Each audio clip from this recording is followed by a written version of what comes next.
အခုနောက်ပိုင်းအမျိုးသားအများစုမှာဖြစ်လာတာကအသက်40ကျော်လာတာနဲ့အမျှဟော်မုန်းကျဆင်းပြီးတော့ပေါ့နော်ဟော်မုန်းအားတွေနည်းလာပြီးတော့ဒီအကျော်အားနည်းတာတွေထောင်မမှုအားနည်းတာတွေဒီတုတ်ထွက်မြန်တာတွေတုတ်လို့မြန်တာတွေတုတ်ကောင်ကြီးအားနည်းတာတွေမျိုးလေးတွေဖြစ်တတ်တယ်ဒါကြောင့်မလို့ပေါ့နော်ကိုကတဘာဝနီးအနေနဲ့ကေကေအေးစားဆိုင်လေးချင်တဲ့နေ့စဉ်ပုံမှန်လုပ်ပေးဖို့လိုတယ်ဒါအပြင်အစိမ်းအောင်ရှိတဲ့ဟင်းသီးဟင်းရွက်တွေနိုးပစ္စည်းတွေအဲ့လိုမျိုးအသားငါးလေးဟာရမြတ်အောင်စားပေးလို့ရတယ်ကိုက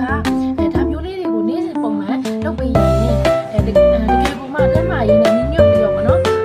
ရဲ့စိတ်လေးကြည်လင်လာတာမျိုးလေးတွေထောင်မမှုအားတွေကောင်းတာမျိုးတွေဖြစ်နိုင်ပါတယ်သူတို့အချိန်6လလောက်ဆိုရင်တော့တော်တည်ထားပါတယ်ကိုကဘယ်ကိုအချိန်မပေးနိုင်ဘူးအမကြီးတဘာဝနီလန်းနဲ့တဘာဝပြီးတော့ဆိုတော့မရှိတဲ့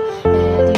လိုအာဟာရဖြစ်တဲ့စာလေးကိုမှီဝဲကျင်ပါတယ်ဆိုတော့အကူလေးမောင်လေးတွေတော့ခင်ဗျားတို့ရဲ့အညာမောင်ရှစ်မတက်ယူလေးကိုမှီဝဲပြီးလို့ရတယ်ရှစ်တက်ယူလေးကအလုံးလည်းမရှုပ်ဘူးတကယ်ကိုမှနော်လက်ဖက်စားစွန်းနဲ့မနက်တစုံညတစုံစားပေးအောင်မယ်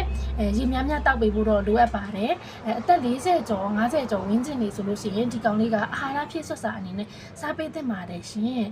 တကယ်လို့များကိုကဒီယောဂလက္ခဏာတွေကိုခံစားနေရတယ်ဆိုလို့ရှိရင်ခင်လေးနဲ့တကယ်ကိုမှတိုင်ပင်ဆွေးနွေးခြင်းနေဆိုလို့ရှိရင်ဗိုက်ဘာနံပါတ်ခွင့်ရှင်က48ခုကိုအသေးစိတ်မေးမြန်းဆွေးနွေးပေးလို့ရပါတယ်ရှင်ဒါပေမဲ့ခင်လေးမိတာလေးတွေကိုတော့ဖြည့်ပေးရမှာဖြစ်ပါတယ်မလို့လဲဆိုတော့ဒါမှသာလင်းကိုကတကယ်ကိုထိရောက်တဲ့ဘောနော်သုံးဆွဲနည်းတွေလည်းရမှာဖြစ်ပါတယ်တချို့ကဂလန်ကဆန်နဲ့ပေါ့နော်အဲ့လိုမျိုးသူတို့မေးတာကိုမဖြေလို့ရှိရင်မကြိုက်ဘူးပေါ့နော်အဲ့လိုမျိုးလူတွေဆိုရင်တော့ခင်ဗျားမဖြေပေးဘူးအညွှန်တိုင်းလေးတွေပဲပို့ပေးပါတယ်ရှင့်ခင်လေးကတော့မိထီလာမျိုးကနေအညာမောင်ပြန်ပြူရောင်းချနေတဲ့ဩဇာစိဆိုင်ကခင်လေးပါရှင်ကဲတခြားမျိုးနယ်တွေကလိုချင်နေဆိုရင်လည်းခင်လေးကဒလီနဲ့အိမ်ရောင်းငွေချေစနစ်နဲ့ပို့ပေးတယ်အိမ်ရောင်းငွေချေမရတဲ့မျိုးတွေဆိုရင်လည်းဒလီကလေးတွေကျုပ်ကောက်တာမျိုးတွေ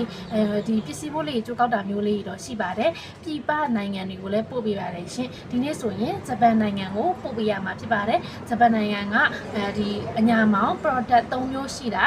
တစ်လစာပေါ့နော်တစ်လစာအညာမောင်စားစေးရို2ဘူးရယ်